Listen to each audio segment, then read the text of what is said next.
as a fellow burnt out gifted kid, I could kind of relate to that. Hello everyone and welcome back to another video. Happy Halloween! Today, as I am filming this, is October 31st and I am coming to you with a slightly spooky reading challenge that I am going to be starting over the course of November. So I am technically a day early with this, but I thought it's a good idea to be prepared. And no, this challenge isn't related to Halloween in any way. It is intimidating for a different reason. If you haven't already guessed from the title of this video, I am bringing back the non-fiction month challenge. I'm going to be reading non-fiction books for an entire month. But I've got less stuff going on in November this year, so I figured why not make it non-fiction November, which was going to be my original plan, but it didn't really work out 2 years ago, but it's working out now.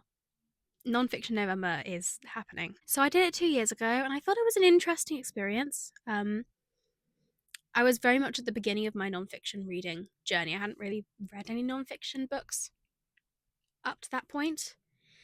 But I've been making a real effort this year to read more non-fiction. I've been trying to read at least one non-fiction book every month of this year, and it's been going pretty well so far.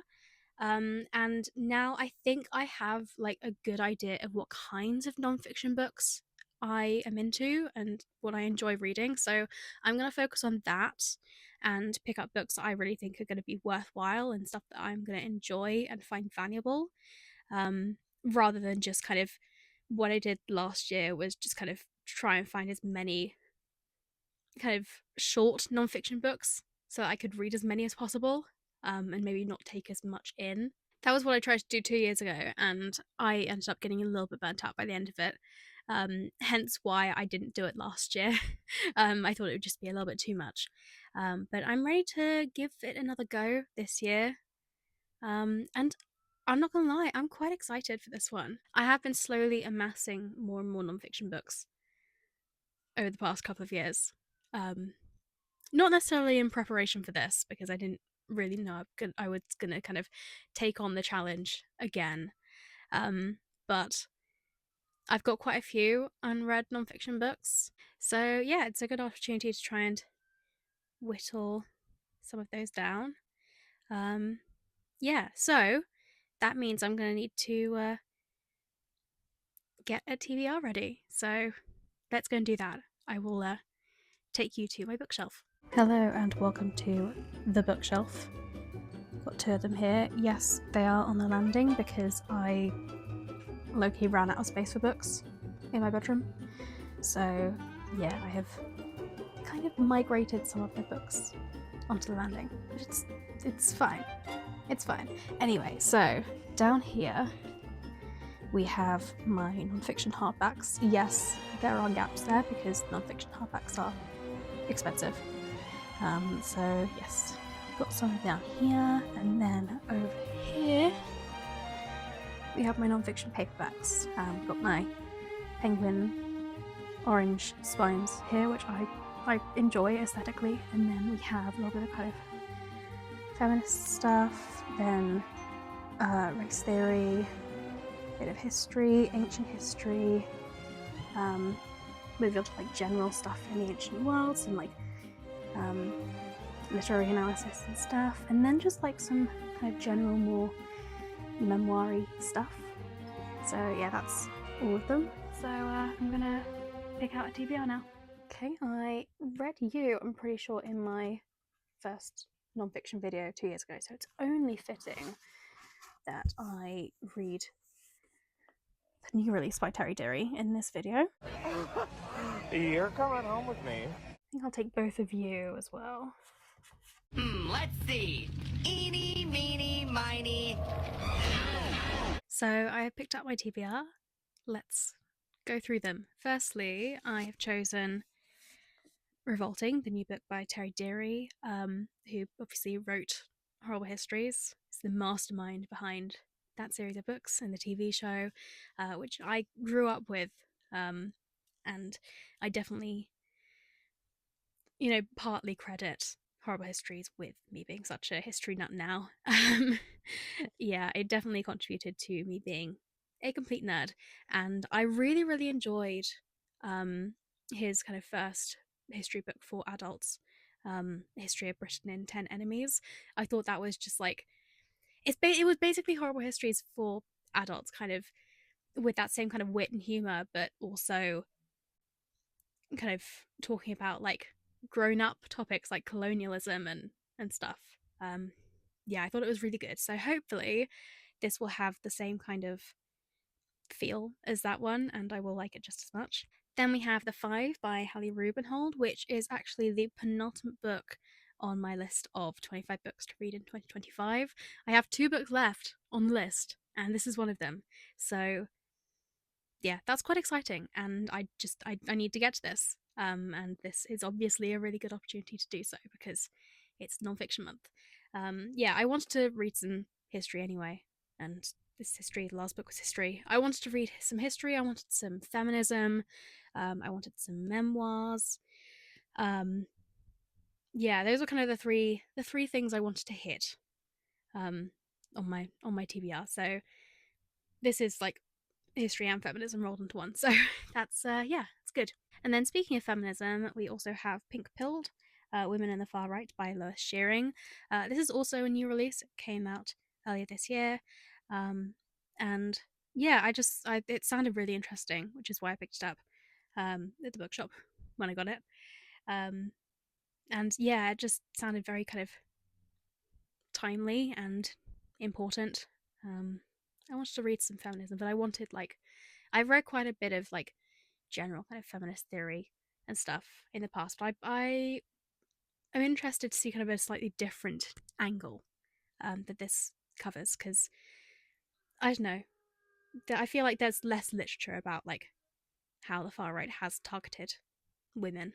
So yeah, hopefully this will be interesting. And then we have Persepolis by Marianne Satrapi, which is a memoir told in like a graphic novel format, which is really cool. I think the only other kind of book that I've come across that is like similar is Mouse by Art Spiegelman, which I read at school. It was one of my assigned texts, and I thought it was incredible.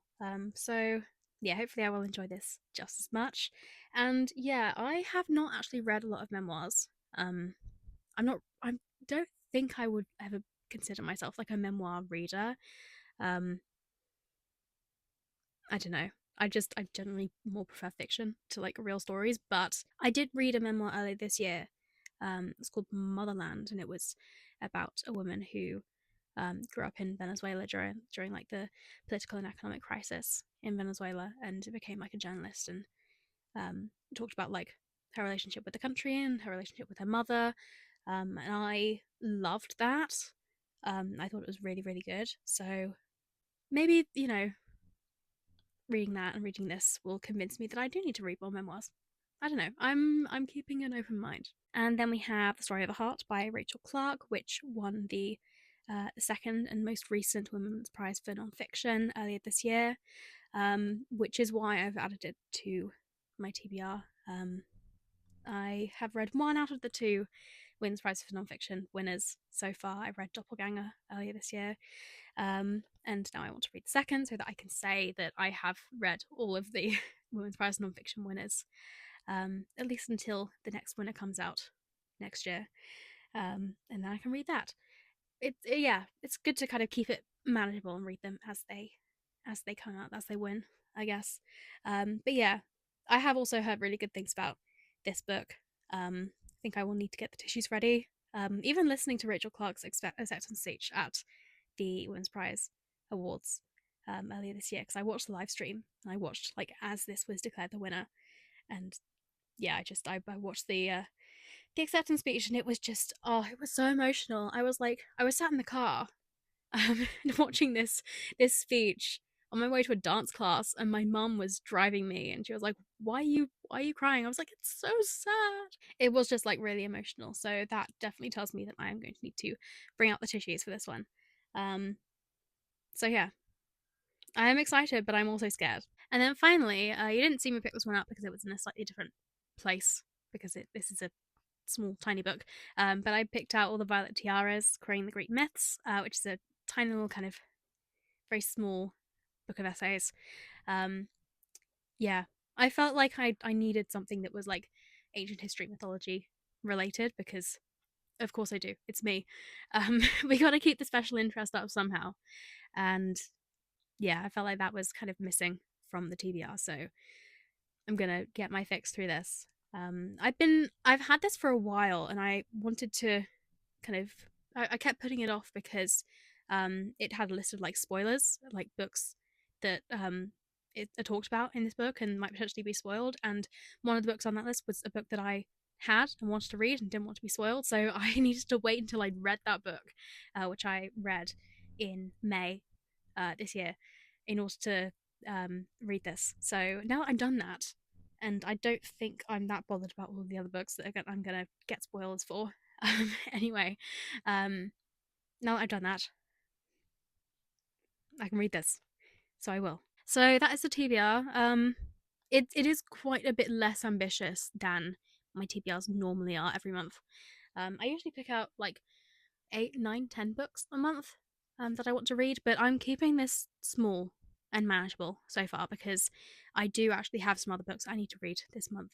I want to read Frankenstein by Mary Shelley because that is the Inklings book of the month, which again is slightly intimidating because I don't read a lot of classics. Again, I want to read more classics. Um, I feel like I'm going to need to like properly settle down with that and read it slowly and like annotate and highlight and stuff. So I will need to do that. And then also I have some arcs that I have received from NetGalley that I keep putting off, but they are coming out like early 2026 and I want to get a head start on them. So yeah, I'm gonna want to do that as well. And then there are probably some like nonfiction ebooks that I have just like sitting on my Kindle as well that I might pick up. I don't know.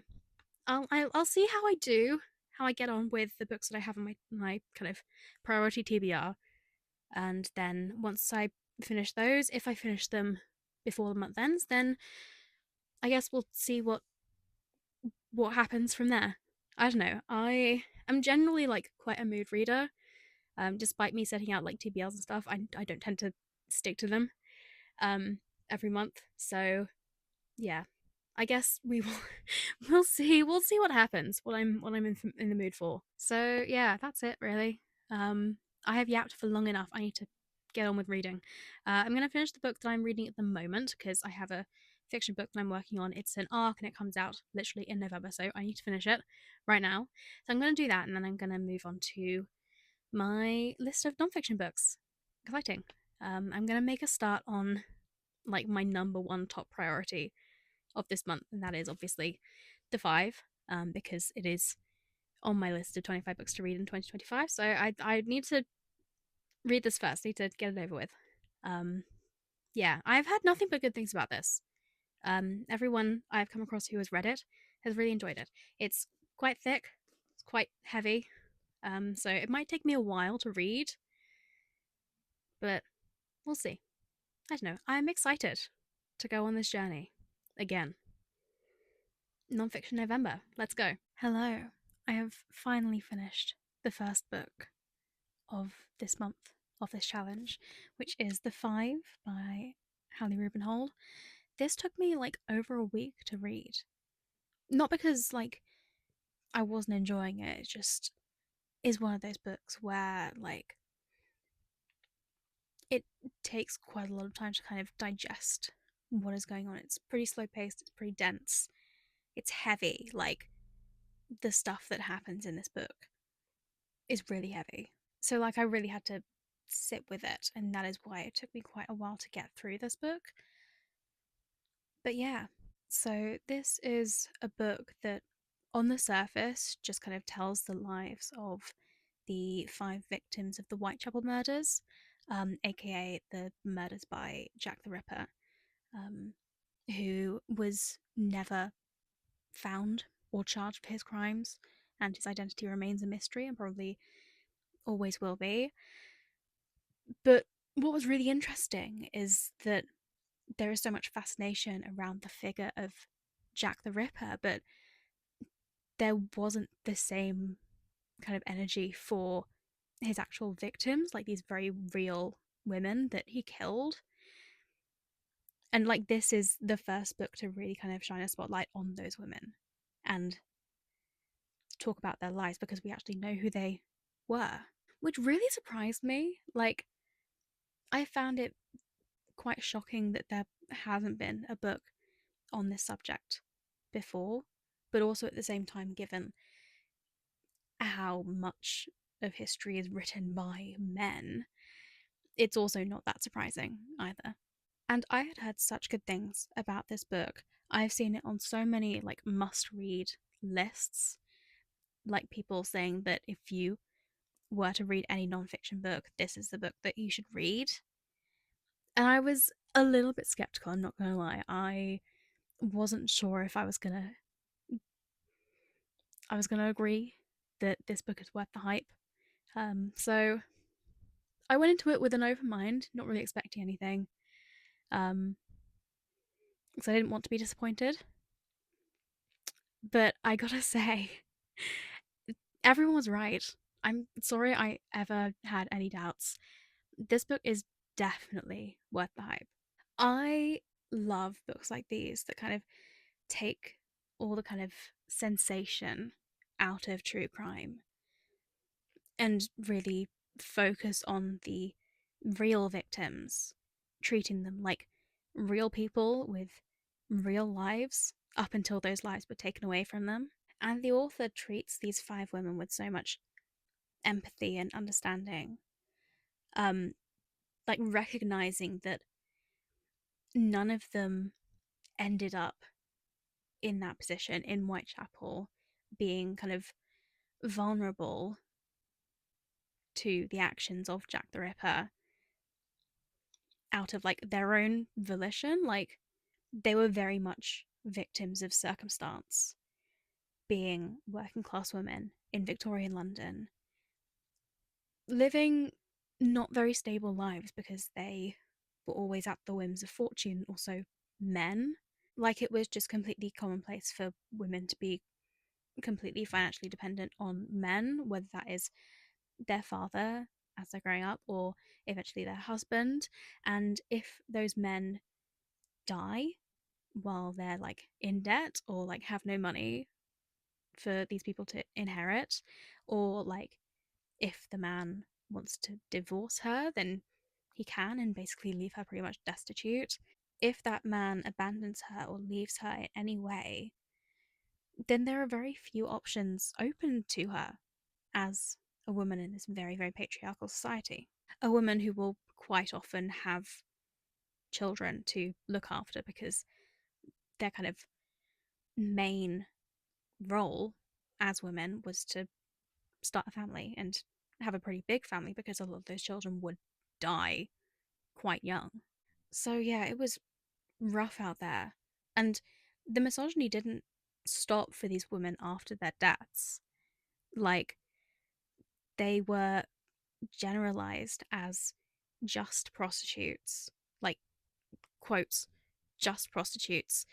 It was kind of assumed that Jack the Ripper was a killer of just prostitutes, even though there was actually very little evidence to suggest that most of these women were actually sex workers. There was just a certain stereotype when it came to women who were living unhoused in Whitechapel, and that kind of generalization of Jack the Ripper being a killer of prostitutes fit the narrative that like the media wanted to sell because they wanted to sensationalize it, and also the upper classes because they wanted to distance themselves from these victims.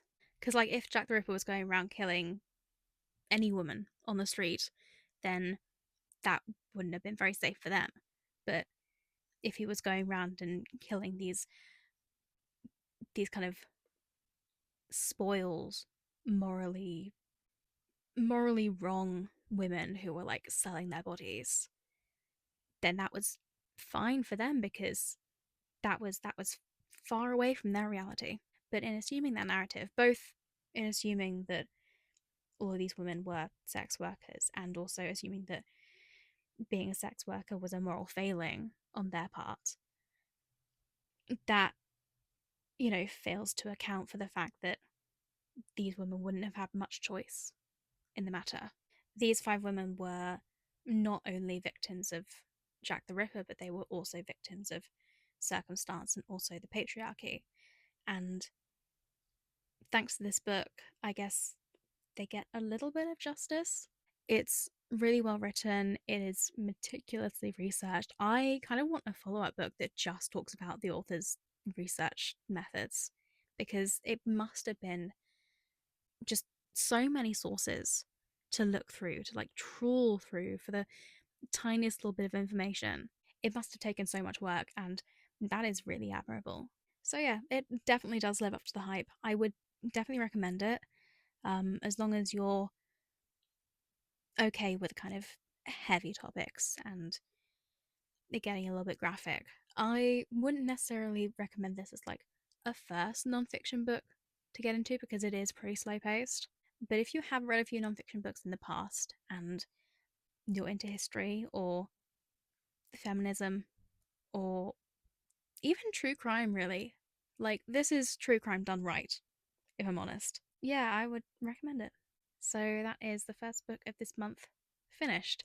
It took quite a bit longer than I wanted it to, but I think all the rest of these books should be a little bit faster. I think they shouldn't take quite as long to read. I think this one was quite long, quite dense, quite slow. So the rest of them should be a little bit faster, hopefully, because if I were to continue reading books at this pace, I would probably get like 3 more read. So that would be quite a short video. So yeah, I'm gonna move straight on to Persepolis. This is the next book I have chosen. Um, yeah, I'm really intrigued by this one. Definitely quite a different vibe to the five. Also a completely different style. And I'm kind of hoping that the graphic novel style will also make this book a little bit faster to read as well. That is my hope. So yeah, it shouldn't take too long to read this. So I should be back in a few days to let you know my thoughts. Hello, hello, good evening. I'm back. Yes, I am wearing my pajamas. And what? I'm a sleepy girl. So I've just finished reading Persepolis by Marjan Satrapi. This is a memoir in graphic novel form. So all the pages are like this. And the author basically tells her story from her growing up in Iran in the 80s, I think, um, kind of in the midst of a war, basically, and a lot of political stuff is going on. So that is the first part of the book. The book is split into 2 parts, and that was how it was originally published. And then this is kind of both parts in one. So the first part is about her childhood growing up, and then in the second part, her parents decided to send her to continue her education in Vienna, in Austria, because that was just a better, kind of safer place for her at the time, um, as a girl, a young woman wanting to pursue education. So it documents her life in Vienna, where she still faces a lot of issues there as well. Um, and then her eventual return to Iran as a young woman. I thought this was really, really interesting and really well done. I thought the graphic novel format was a really good way of telling the story through a combination of art and narration. The illustrations have a very kind of cartoony style to it, which is perfect, especially for like the first part where we're seeing the war through the eyes of a child who is like 10, 11, 12. Um, and, you know, she is experiencing these very difficult times. And yet she still kind of maintains this sort of childish whimsy and naivety and optimism, I guess, about the entire situation. And it was also really informative. There is a lot of political context that goes into this book as well.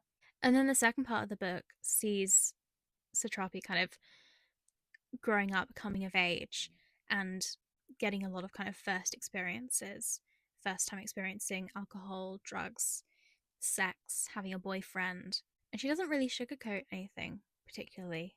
She's quite brutal with herself, with her own character, talking about her experiences with addiction and living on the street and not always being the nicest person. It did feel like a really honest account, which I definitely appreciated. What I found the most interesting was her talking about this kind of pressure that she put on herself, and also to a certain extent her family members putting on her to make something of herself, and then kind of growing up and living abroad and being kind of this this star child when she doesn't achieve what she expects of herself, what her family expects of her, that kind of disappointment that she feels. I think as a fellow burnt out gifted kid, I could kind of relate to that a little bit. That kind of that struggle with not being able to meet these incredibly high expectations that you set for yourself. It was definitely a very eye-opening read. I feel like I could have easily read this book when I was a lot younger and understood most of it. Maybe not all of the stuff in part two, but definitely the stuff from part one. And then part two is more geared towards a slightly older audience. I was kind of looking at reviews and seeing people who read this book when they were like 11 and then coming back to it as an adult and saying, I have a completely different view of it now, completely different perspective while reading it. And yeah, it is very interesting. It does feel like a book that you could come back to again and again. I definitely understand why this book was on Time magazine's list of 100 books, best books of the 21st century so far. Um, yeah, it's kind of unlike anything I've read. I think the only thing I could liken it to would be Mouse by Art Spiegelman, which is another um, kind of graphic novel biography. True story. I don't really know why I'm calling it a graphic novel. Graphic biography that he wrote about his father and um, his father's experiences during the Second World War and being sent to a concentration camp. It did give slightly similar vibes to that, but also not, because all of the characters in Mouse are like anthropomorphized animals, whereas they're real people in this. And also, it's just a very different story from a completely different point in the 20th century. But yeah, I would definitely recommend this. It didn't take me very long to read, as I expected, because it is in a graphic format, which makes it faster to read, I guess, than just plain text. So yeah, that is Persepolis. I'm going to move right on to my next book, which is All the Violet Tiaras, Querying the Greek Myths by Jean Mingus. This is a tiny book, so it should not take me very long, and I am sure I will be back very soon to give you an update. Hello, how are we? It's been a few days. I have read 2 books since we last spoke, so let's get on with it. Let's talk about them. So the first book I read was All the Violet Tiaras, Querying the Greek Myths by Jean Mingus. This is part of the 404 Inklings series, which is a series of little tiny books that kind of talk about uh, cultural moments, I guess. Um, Things from kind of contemporary modern culture. Um, a range of things, really. And this one is specifically an overview of the rise of queer myth retellings, of stories that center the queer themes of mythology. And it also goes into like the history of queer rep in Greek mythology, because it's something that has been around since antiquity. Like ancient scholars were like discussing whether Achilles was the top or a bottom. Like it's always been around. Don't let anyone try and tell you that like this is a new recent thing, because it's been around, but myth retellings, and especially queer myth retellings, have been on the rise in the last few years, and this book kind of talks about a pretty wide range of them. I did a little bit of a fist pump every time that a book that I read and enjoyed was mentioned. Um, the Song of Achilles is obviously mentioned because that is like the blueprint, right? But also like um, the Dark Olympus series, which I didn't think anyone else was aware of. Turns out Jean is a fan of the series, which is very cool. We stan. And then I also came out with so many recommendations of books that I haven't read, but now I really want to. I have a whole list, and I need to go to the bookshop and buy all those books. Like, you will come out of this book with so many book recommendations that you will want to read. This is a really good, accessible, beginner friendly introduction to classical reception studies. Um, it doesn't go into like a lot of depth, doesn't really go into like much reception theory. It's a really good way to like supplement your reading of myth retellings. I will say that like there are spoilers for a lot of books. There is a list of books at the beginning that are spoiled. So maybe check that list first before you read it, which is what I did actually. I checked the list. There was a book on it that I had not read at the time of buying this book, so I waited to read it until I had read that book so that I wouldn't get spoiled. I definitely think there is potential to expand this into like a much longer book that gives a much deeper discussion and, talks about like critical theory and reception theory, and just digs a little bit deeper, because this is relatively surface level. It's not really a massive problem because it's a tiny book. It doesn't really have the space for a lot of theory. This is just very much a beginner's guide. It's a really good overview. So yeah, I enjoyed it. I thought it was definitely worthwhile. Oh, and also I was at Yalk this weekend, and I managed to meet Jean Mingus and chat with her about this book, and I got it signed. Ta-da! That was really cool. She was so lovely. Um, yeah, I chatted to her for probably a little bit longer than I should have done, because there was a line. But yeah, we talked about mythology and book recommendations, and yeah, it was great. So then once I finished that book, I was like, okay, not only do I need to read all of the books that are mentioned in that book, I need to read all of the other books in this collection of 404 Inklings, because I am low key obsessed with these books. They're like small, they're pocket size, they're like, they're short. You can read them in a day or two. The cover designs are really nice, like bright colors and stuff. Yeah, I am obsessed with them. Um, but I cannot afford to buy all of them. I do not have the disposable income to buy the entire collection. So I've managed to resist so far, but I could not resist buying this one. This is BFFs: The Radical Potential of Female Friendship by Anna Hit Barus.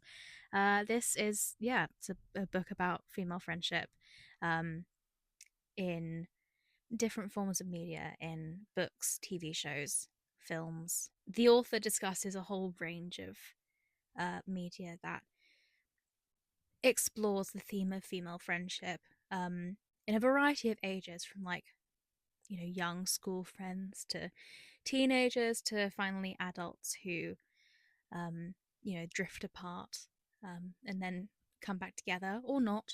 And she combines like different examples from different pieces of media with her own life experiences and anecdotes from her own life.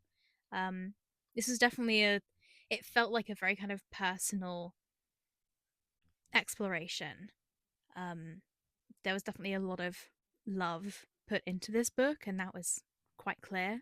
Again, it is relatively surface level. It doesn't have the space to dig particularly deep with any of the examples, but it is a really good overview. Um, and I enjoyed it, especially the last couple of chapters. Because I am very much at the age where I'm an adult who doesn't see my closest female friends all the time. I actually see them very rarely. I actually saw one of my best friends yesterday after like a year and a half having not seen her. And it was the nicest thing because it's like the kind of friendship where it's just completely normal and you can pick up exactly where you left off, even though you haven't spoken to each other in person for like a year and a half. So yeah, the chapters that discussed female friendship in like adulthood, once everyone's kind of flown the nest and like spread out to various places, and it's a lot more long distance. Those parts particularly resonated with me at the stage in my life where I'm at right now. I finished this book and I was like, I need to text my school friends who I haven't talked to in like years. It's the kind of book that will make you want to text the school group chat that has not been active in a very long time. So yeah, again, not particularly deep, but like it's a really good overview. It's accessible, it's beginner friendly. Um, yeah, I I am obsessed with these little books, and I will definitely be reading more of them in the future. So that is the update. Um, in terms of physical books, I haven't started anything else yet. Um, but I will. I haven't decided what, but I will start something soon. Um, I've been reading a couple of ebooks. I've been reading Love in Exile by Sean Fay and also um, a book called We Are Not Numbers, which is like a collection of writings from the project We Are Not Numbers, which is um, a project that kind of mentors young people in Gaza, um, kind of helping them with their English and helping them with their writing, um, writing about like their lives and their experiences in Gaza from for like the last 10 years basically. And yeah, both of those have been very interesting, very emotional, really emotional. Um, yeah, so I think the next update will probably be about one of those books, whichever one I finish first. So yeah, I will share more thoughts when I'm done. And yeah, I will see you then. Hey, so I have finished Love in Exile by Sean Fay, which is kind of part memoir, part more academic study about love in all its forms. Sean Fay wrote The Transgender Issue, um, which is like a super well known book, kind of manifesto on the trans experience. And this book specifically is about how Sean Fay's transness has fully impacted her relationships with other people and her relationship with the concept of love. It's about how gender impacts her experiences while dating and her sex life and her friendships and struggling when she was younger about like feeling unlovable. And it goes into the concept of motherhood as well, like the fact that not only is she unable to have children, she doesn't actually want children in the first place and never has, and how that has impacted her kind of dating life as well as her just general identity as a woman, because being a woman is still quite often defined by one's ability to have children, even though that is extremely reductive and just not the case. And there are also chapters on addiction and religion as well. Like, this book really does talk about love in all its forms. And the scope of it is really, really impressive. So there's a good combination of like anecdotes from Sean Fay's own life, as well as more kind of academic criticism about the concept of love and, friendship and motherhood and an addiction and all of that. It's a nice combination because like everything that she says is like fully backed up with evidence. There's a lot of bell hooks mentioned, there's some Judith Butler mentioned, it's like full on name dropping. And I really like this combination because the book feels relatively academic and really informative, but at the same time, it's not too dense or like there's not so much information that you feel completely overwhelmed and don't really take anything in. And it also feels like really personal as well. Like Faye had something to say in this book, and she said it really well, really eloquently.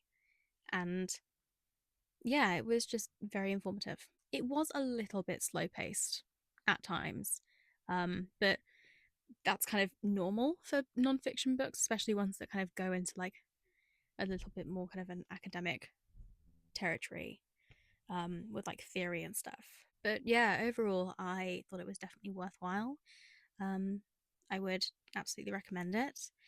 Um, yeah, I need to find a copy of the transgender issue now because I definitely want to read more of Sean Faye's work. I'm so late to the party with reading the transgender issue. I definitely need to get on it ASAP.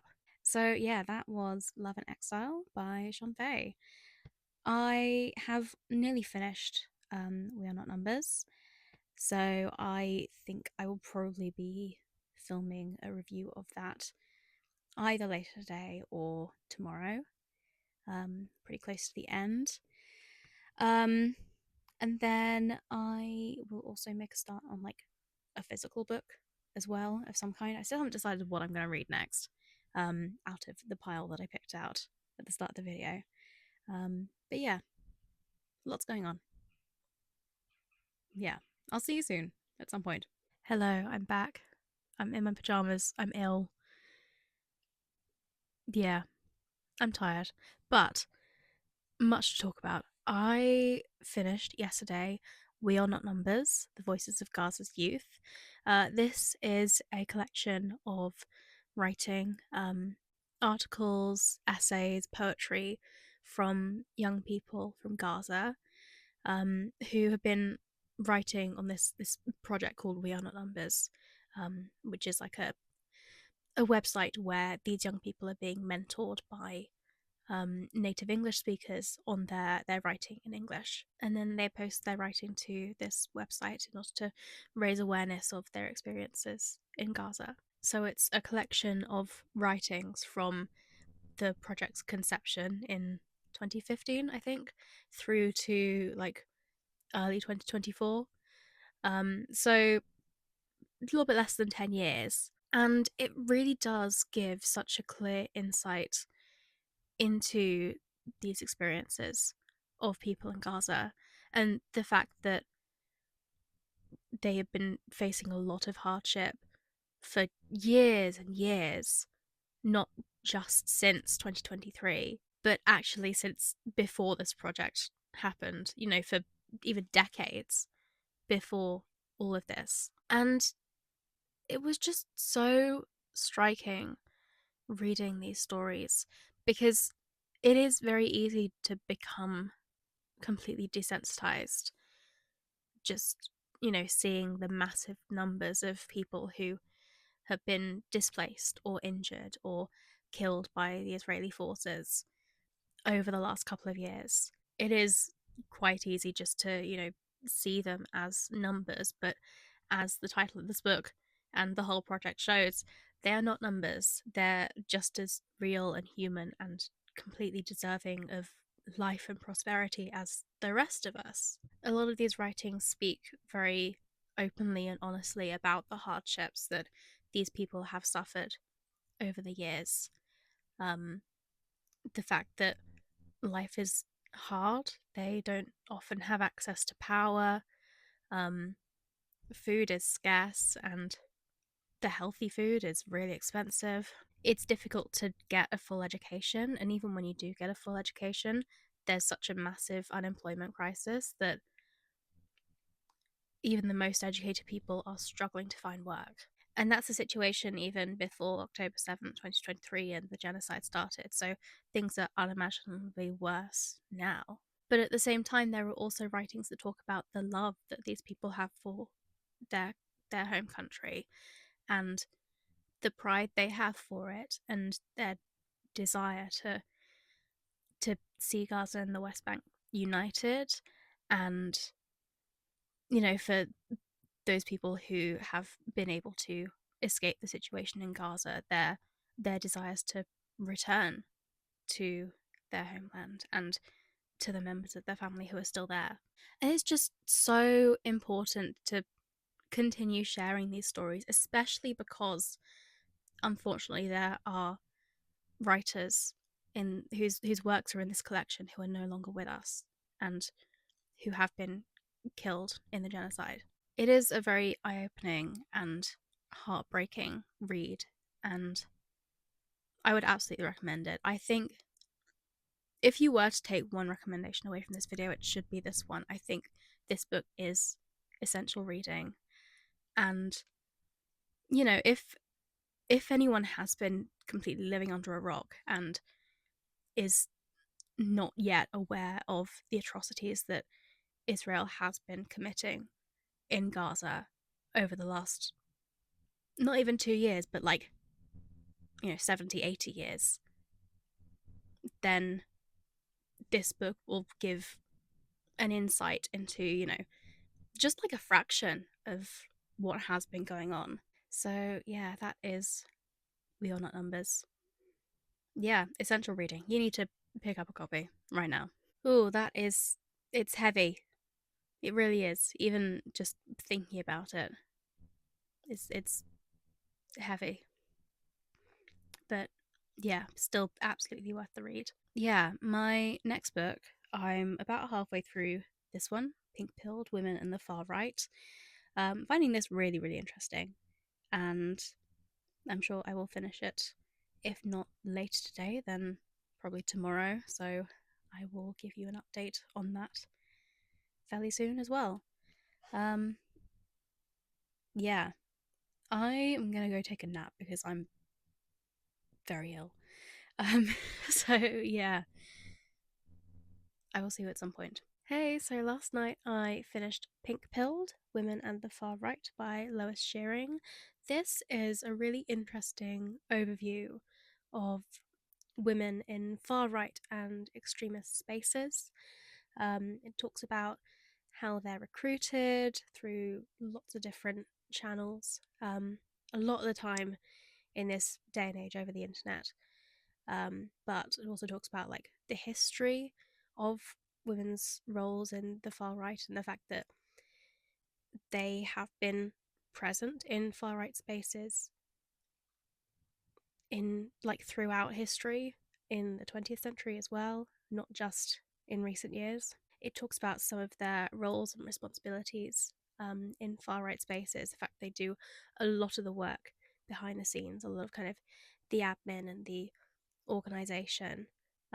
They may not be kind of front facing members of far right spaces, but their work is still very integral to the operation of these organizations. And you know, even though it's a demographic that is often overlooked because a lot of these far right organizations are actively working against women's rights, there are still a lot of women in these spaces. A lot of the work they have done has led to the rise of these far right movements, both in history throughout the 20th century and also in recent years. And part of the reason why their work has been so effective in bringing about the rise of these far right movements is because they're such an overlooked demographic and not much research has been done about them. But this book also talks about kind of strategies to de radicalize women in far right spaces and prevent radicalization in the first place, looking out for, signs that people could be embarking on this slippery slope um, potential dog whistles and stuff, which is really important in kind of preventing these movements from gaining traction, especially because we are very much seeing a rise in people holding right wing and extremist opinions in recent years. Dare I say, a rise in fascism. Um, there are a lot of governments in the West that are steadily turning towards the right, the far right. Um, in the States, obviously, here in the UK, even, and also other places in Europe, like Italy, for example, where they elected their first ever female prime minister, which is a win for feminism, but she is also a member of this very, very far right nationalist party, which is not a win for feminism. So, books like these are super important in recent times, and this is a great overview. It's a good jumping off point for people who are looking to educate themselves further and look out for kind of signs of radicalization and how to prevent them, stuff like dog whistles, things like that. If you enjoyed Doppelganger by Naomi Klein or Who's Afraid of Gender by Judith Butler, this is kind of along the same wavelength as those books. Um, it's kind of a little bit of a combination of the two, talking about um, both general kind of political far right spaces and also um, more specifically about anti gender movements. The book does lack a little bit of depth for me. It doesn't really present anything new, it's more just kind of a collection of research from existing sources. It's really informative in that way. Like, all of the information you need is kind of in one place in this book. But yeah, it doesn't really present that much kind of new research. Um, the author does mention at certain points that they ended up creating several fake accounts under a fake name as part of their research for this book in order to infiltrate far right spaces on the internet, which I thought was really interesting. And I kind of wanted a bit more of that. Um, I was kind of hoping that there would be more of the author's experiences kind of doing that part of their research. I feel like the book potentially could have benefited from that kind of research method being more of a like a narrative thread throughout the book to like tie all of the topics and themes together. I don't know, I thought that could have been a really interesting thing to focus on throughout this book, kind of like in Doppelganger, where the structure of the book, Naomi Klein is following Naomi Wolf's antics on the internet throughout the years, and that is kind of how the book progresses from topic to topic.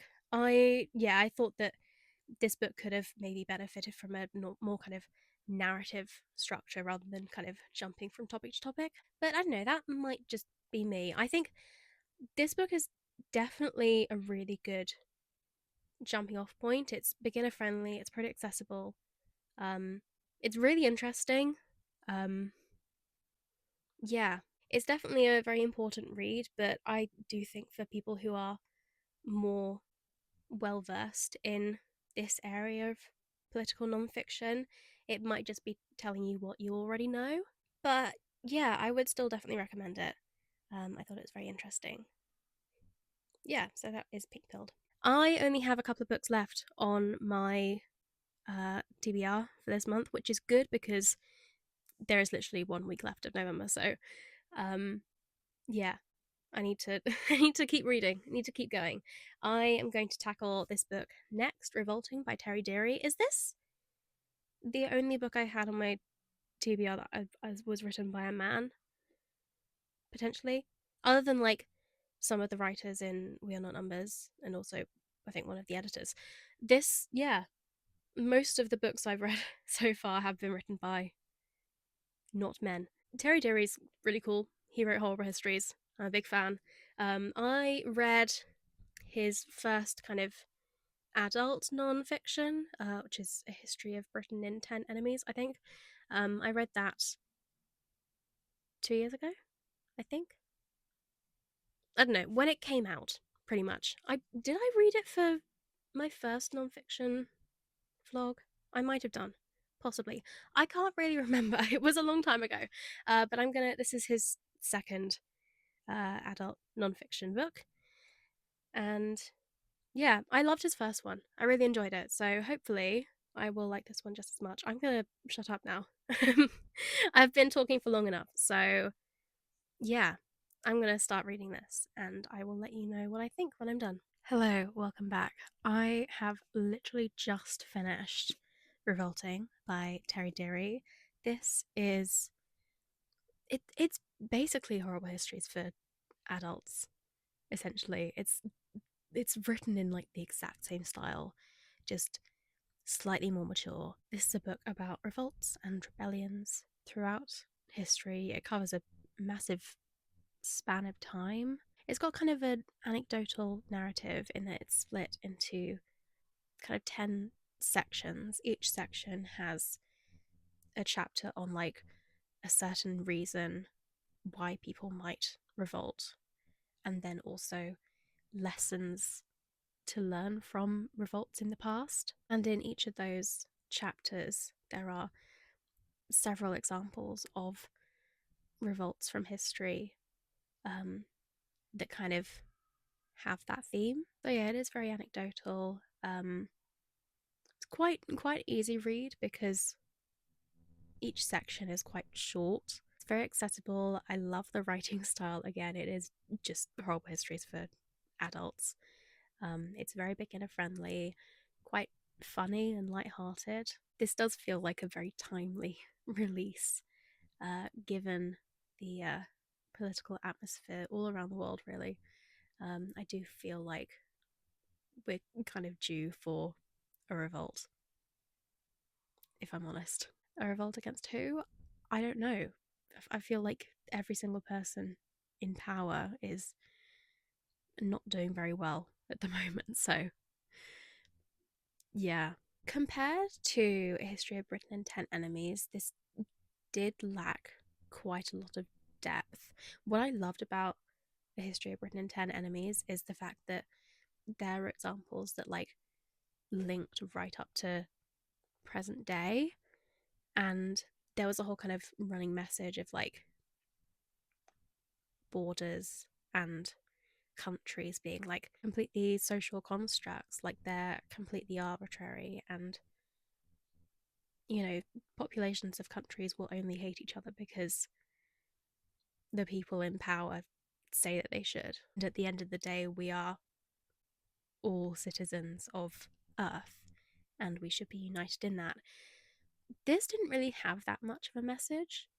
There was kind of a running gag of like how to plan your own rebellion, but it didn't go particularly deep, and I kind of missed that, if I'm honest. I guess this is more of a kind of fun, jokey read that is beginner friendly and more of a jumping off point than anything else. What I also noticed is that the examples or the anecdotes were very kind of heavily skewed towards the West. There are a lot of examples from British history, which does make sense because Terry Deary does specialize in British history. There are lots of examples from France, lots from America, lots generally from Europe. There are maybe a couple of examples from China, maybe a couple from Africa. Yeah, there's not much about the global south. And like that was noticeable. Again, it doesn't really surprise me because Horrible Histories has always been quite focused on the Western world. But yeah, I do kind of feel like there could have been a little bit more diversity in the breadth of examples used, I guess. But overall, this was a fun read. Not too much depth to it. It was quite surface level, but it's a good kind of beginner friendly book for anyone who read or watched and enjoyed horrible histories. And yeah, is interested to learn a little bit more about history. So that is actually going to be the last book that I read in this video.